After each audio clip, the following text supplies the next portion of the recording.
Hello. I get a lot of questions about how important knowing Japanese is when traveling or living in Japan. So I'm going to try to address some of those issues in this video. If you're traveling for a short time in Japan, knowing Japanese may not be essential, but it would help an awful lot. I would suggest at least learning how to say some basic phrases in Japanese, such as, where is the bus stop, or I have lost my passport, important things like that. And I'm sure you can find a Japanese phrase book in your local bookstore.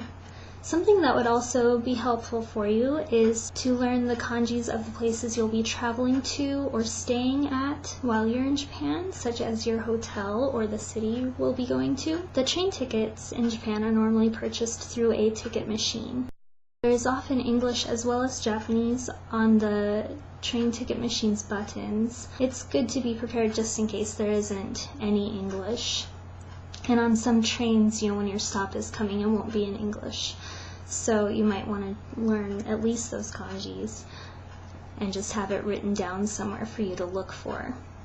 If you're traveling to Tokyo, there's probably going to be a lot more English and more English speakers for that matter than if you travel in more rural areas of Japan.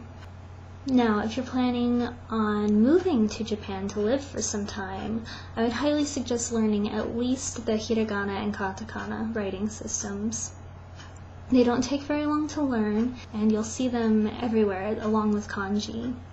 Ideally, you should probably learn kanji too, but it takes a lot of time and effort, so that's just up to you.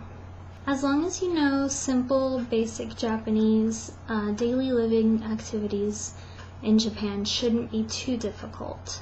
You'll be able to go shopping at the grocery store just fine, I think. It would help to know Japanese to make sure you're buying the right things, but for most things you can just tell what it is by looking at it.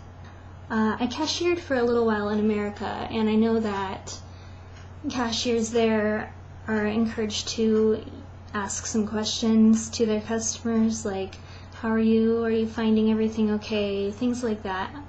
But in Japan, cashiers don't really do that. They don't usually ask any questions. They'll say welcome and things like that, but they hardly ever ask questions. So it's something that you probably won't have to deal with or worry about. Your total will usually show on a screen, so you won't have to worry about understanding that either. Other things like elevators will be just fine because numbers are written in Japanese the same way as they are in English. The difficulty with elevators is whether or not you know the floor or level you need to get to. If you don't know what level you need, the sign listing the levels will most likely be in Japanese, so at least know what to look for. Hopefully once you get to Japan, you'll be able to make some Japanese friends, and they can help you out with going to restaurants for your first couple of times. The menus are going to be in Japanese. And while sometimes there are pictures of the food, if you simply just point to pictures of food that you want, that might make the waiter or waitress uncomfortable. They don't want to get your order wrong, and they might worry that they'll mistake what you're pointing to. So it's better to just learn how to say the food items and say them out loud. People have asked me about learning katakana, which consists of the characters that are used for foreign words. They've asked me whether or not it's really that important. It may not be absolutely essential, but it is really helpful sometimes. For example, this is my dryer, and it has a lot of katakana. This button says hita, which if you sound it out, it sounds like heater, so you'll know what that's for. This says timer, kosu, I think that's course, and sutato, which is start. So with katakana, you can just sound out the words, and if it's derived from an English word at least, you can usually figure out what it means. A lot of foreigners come to Japan through the JET program. If you come as a JET, there is a high possibility that you'll be placed in a very rural area. But JETs are also able to receive some help from the program. For example, the program sets up an apartment for them so they don't have to worry about doing that.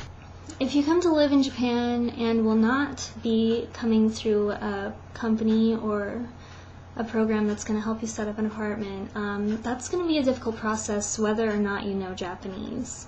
You usually have to have something called a guarantor, and they usually must be Japanese. That's a whole other issue I'm not going to go into in this video. I have met some foreigners living in Japan who can't speak a word of Japanese, so I know that it is possible to get through without speaking Japanese, but I honestly don't know how they get by in a city like Matsue, where there just isn't very much English and not very many English speakers. If you're coming to Japan to live, I think it's both smart and courteous to learn at least some of the language. If you try to speak English everywhere you go, especially in a rural area where there aren't many English speakers, you're going to make a lot of Japanese people uncomfortable and feel bad that they can't understand you. Even the English teachers in our area don't usually feel very comfortable holding conversations in English. So, in conclusion, it's really up to you whether to learn Japanese or not, but I assure you it will make life much easier for you if you learn at least a little bit. And I think that's all I have to say on this subject. I probably didn't cover all of the bases, but I hope that helps.